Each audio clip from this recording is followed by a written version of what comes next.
The magic of Sheri movie में जैन धर्म का अपमान।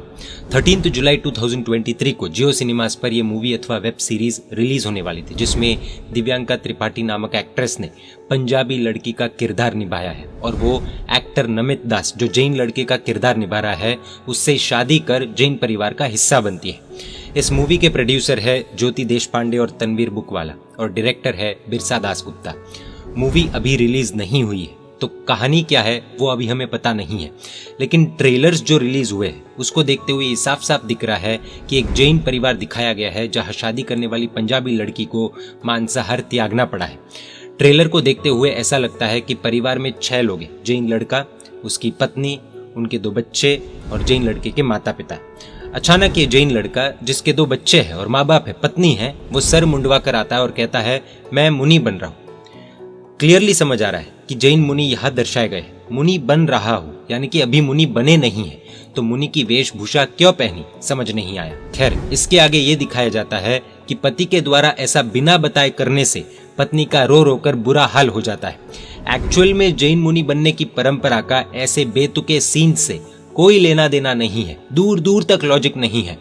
मूवी की स्टोरी जो भी हो, लेकिन क्लियरली समझ में आता है कि मूवी बनाने वालों ने जैन धर्म के बारे में जाना ही नहीं है और जैन धर्म को घटिया तरीके से दर्शाया गया है, जिससे किसी भी व्यक्ति को जैन धर्म के प्रति हीन भावना आए कि कैसा अजीब धर्म है। अचानक एक जिम्मेदार व्यक्ति अपनी पारिवारिक जिम्मेदारी छोड़कर मुनि बन रहा है, भगवान महावीर का ये तो बहुत गलत धर्म है, ऐसी ही फीलिंग देखने वाले को आएगी, राइट।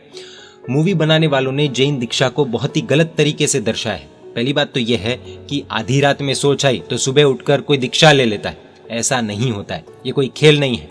अगर फिल्म मेकर्स को ये पता ना हो तो बता दे, जैन धर्म में दीक्षा बहुत कठिनाई से मिलती है, कई महीनों तक, वर्षों तक गुरुकुलवास में, यानी कि जैन साधु भगवंत के पास रहना पड़ता है, यानी गुरु के पास रहकर क्रिया आदि सीखनी पड़ती है, शास्त्र पढ़ने होते हैं, कड़ी ट्रेनिंग दी जाती है, तपस्याएं करवाई जाती है, हजारों किलोमीटर का पैदल विहार करवाया जाता है, ब्रह्मचर्य पालन करना होता है, अनेकों परीक्षाएं ली जाती है और सबसे खास बात, परिवार की या माता पिता की अनुमति के बिना अपवाद मार्ग के अलावा दीक्षा नहीं दी जाती है।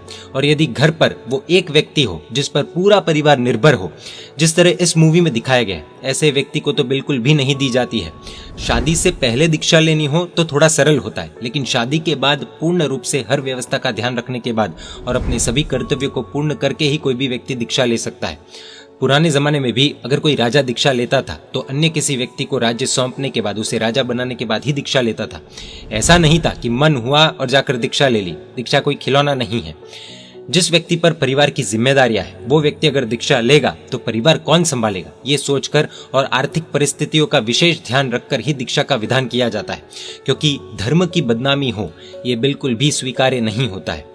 गुरु भगवंत ऐसे ही किसी को भी दीक्षा नहीं देते। दीक्षा लेने के लिए बहुत मेहनत एवं पुण्य की जरूरत होती है। जो व्यक्ति दीक्षा लेता है उसके परिवारजन की आंखों में भी हर्ष के, खुशी के आंसू होते हैं, ये सोचकर कि हम तो संसार नहीं त्याग पाए, लेकिन हमारे परिवार का एक सदस्य श्रमण वेश, साधु वेश धारण कर रहा है, ये स्वयं का और हमारे कल्याण का भी निमित्त बनेगा। इन शॉर्ट, पूरे प्रोसेस को पार करने के बाद जब जैन साधु भगवान देखते हैं कि व्यक्ति परिपक्व है, तब जाकर पूरे जैन संघ के समक्ष परिवार की सहमति से महोत्सव पूर्वक दीक्षा दी जाती है, जिसके साक्षी हजारों लोग होते हैं। पूरा जैन संघ एवं परिवार हर्ष एवं खुशी के आंसू बहाता है। लेकिन इस मूवी में तो ऐसा लगता है कि जिम्मेदारी से भागकर मुनि बनते हुए दर्शाया जा रहा है। इससे लोगों के दिमाग में जैन धर्म के प्रति, जैन धर्म को लेकर, जैन दीक्षा को लेकर गलत मान्यता बैठेगी, हीन भावना आएगी और इसीलिए ये जैन धर्म का अपमान है। इस तरह जैन धर्म को दर्शाने से जैन धर्म के अनुयायियों की भावनाएं आहत हुई है। जैन धर्म बहुत ही प्रैक्टिकल है, मन में आए वैसे नहीं होता है, बहुत लंबा प्रोसेस है, मानसिक एवं शारीरिक दोनों क्षमताएं देखी जाती है। इस तरह से बिना अनुमति के परिवार को, बच्चों को छोड़कर मुनि बनते हुए दिखाना, आखिर ऐसा क्यों किया गया है ये समझ नहीं आ रहा है। जैन मुनि पंच महाव्रतधारी होते हैं और जिस वेश को वो धारण करते हैं वो वेश अत्यंत ही पवित्र है। इस तरह से इतने पवित्र वेश का अपमान करना बिल्कुल भी उचित नहीं है।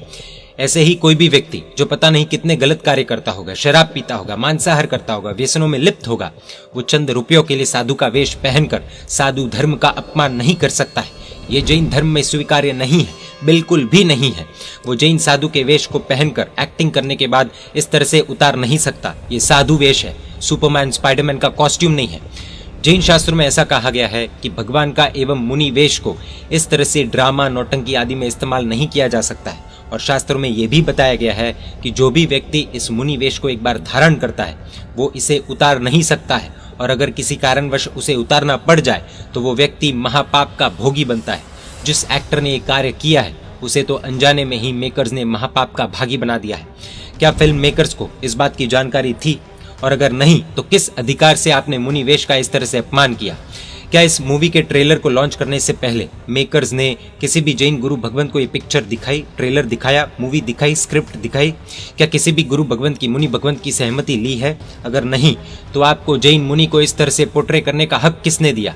ये तो क्लियरली जैन धर्म को, जैन दीक्षा को, जैन मुनि को, जैन सिद्धांतों को बदनाम करने की कोशिश है। आखिर ऐसा करने के पीछे का कारण क्या है? आपको जवाब देना पड़ेगा।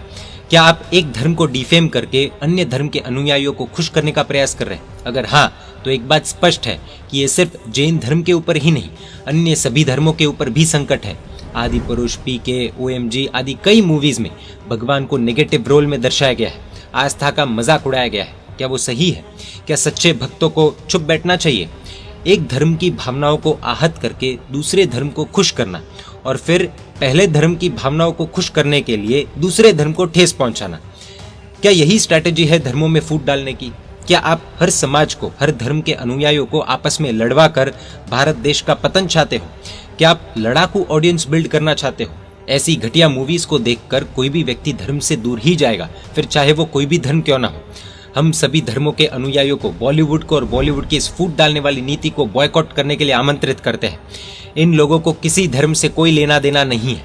ये लोग संत परंपरा को गुंडागर्दी करते हुए दिखाते हैं, वेश्याओं के साथ गंदा काम करते हुए दिखाते हैं, हिंसा करते हुए दिखाते हैं। लोग ये सब देखकर संतों के पास क्यों जाएंगे? आप खुद सोचिए। क्या पैसा बनाने की यही एकमात्र स्कीम है बॉलीवुड के पास? पहले के जमाने में मूवीज में भगवान को आदर्श बताया जाता था, उनकी भक्ति की शक्ति बताई जाती थी, भगवान की पूजा का फल बताया जाता था। लेकिन कुछ समय के बाद हीरो की पूजा करनी बताई गई, फिर खलनायक की पूजा करना बताया जा रहा है। क्या आने वाले समय में बॉलीवुड लोगों को शैतान की पूजा करने की प्रेरणा करेगा? क्या ये हम सभी को मान्य होगा? इनकी गंदगी का स्तर इतना नीचे गिर गया है कि आज हमारी बहन बेटियां भी सुरक्षित नहीं है। या तो लोगों को भड़काओ या फिर उनमें वासना को भड़काओ, यही काम चल रहा है जिसका शिकार हमारी बहन बेटियां होती है। बॉलीवुड ने भगवान को, गुरुओं को पॉजिटिव रोल में दिखाने का क्यों नहीं सोचा? कितने धर्म और कितने गुरु भगवंत जीव दया, कमजोर व्यक्तियों की हर प्रकार से उत्तम सहायता, व्यसनग्रस्त व्यक्तियों को व्यसन से मुक्ति दिलवाने आदि का अद्भुत कार्य करते हैं। क्या ऐसे विषयों पर मूवी नहीं बना सकते? ब्रह्मचर्य की विशेषता क्या, इस पर मूवी नहीं बना सकते? ड्रग्स में लिप्त हो तो एडिक्शन से बाहर कैसे निकलना, इस पर मूवी नहीं बना सकते? लगभग आपको ऐसी मूवीज देखने को नहीं मिलेगी। हर धर्म को, भगवान को, गुरु को नेगेटिव रोल में ही क्यों प्रस्तुत किया जा रहा है? क्या धर्म की सुंदरता, गुण आदि दिखाने से कुछ नुकसान होने वाला है? क्या किसी भी धार्मिक चीज को नेगेटिवली दिखाने से ही लोग प्रसन्न रहते हैं? नहीं ना। तो फिर इस तरह से किसी भी धर्म की धार्मिक भावनाओं के साथ खिलवाड़ करने का कोई अधिकार आपको नहीं है। भारतीय संविधान के तहत सेक्शन 295A में किसी भी धर्म की भावनाओं को ठेस पहुंचाना ऑफेंसिव माना गया है। क्या मेकर्स को इसकी जानकारी नहीं थी? उल्टा अभी एक एक करके सभी धर्म को टारगेट किया जा रहा है। संतों के रोल करवाकर गंदगी पेश की जा रही है ताकि कोई भी व्यक्ति धर्म से जुड़े नहीं, उल्टा धर्म का ही दुश्मन बन जाए। और हम लोग इनकी मूवीज देखकर इनको पैसे दे रहे हैं। हमें खबर मिली है कि ये मूवी अभी पोस्टपोन कर दी गई, यानी कि अभी रिलीज नहीं होगी। इसके पीछे का कारण क्या है वो भी तक क्लियर नहीं है। हमारी ये मांग है कि आप जल्द से जल्द हमारे द्वारा बताए गए बिंदुओं पर एक्ट करेंगे और अपनी मूवी में ऐसी सब बातें हटाएंगे जिससे हमारे सेंटिमेंट्स हर्ट हो रहे हैं। एक बात स्पष्ट रूप से समझ लीजिए, और बॉलीवुड के सभी लोगों के लिए मैसेज है कि अगर इस तरह से जैन धर्म का, हमारे भगवान का या हमारे गुरु भगवंतों का, हमारी संत परंपरा का अपमान हुआ तो हम इस विषय को छोड़ेंगे नहीं। और सिर्फ जैन धर्म ही नहीं, अन्य किसी भी धर्म की भावनाओं के खिलाफ इस तरह का व्यवहार बर्दाश्त नहीं किया जाना चाहिए। इन लोगों ने सारी हदें पार कर दी है। हर धर्म के अपने अपने सेंटिमेंट्स है और उन्हें ठेस पहुंचाने का या उन्हें गलत तरीके से दिखाने का किसी को कोई हक नहीं है। इस तरह से जैन धर्म का अपमान सहा नहीं जाएगा। जैन मुनियों का दुष्प्रचार हम सहन नहीं करेंगे। हम जैन अहिंसक जरूर हैं लेकिन कायर नहीं।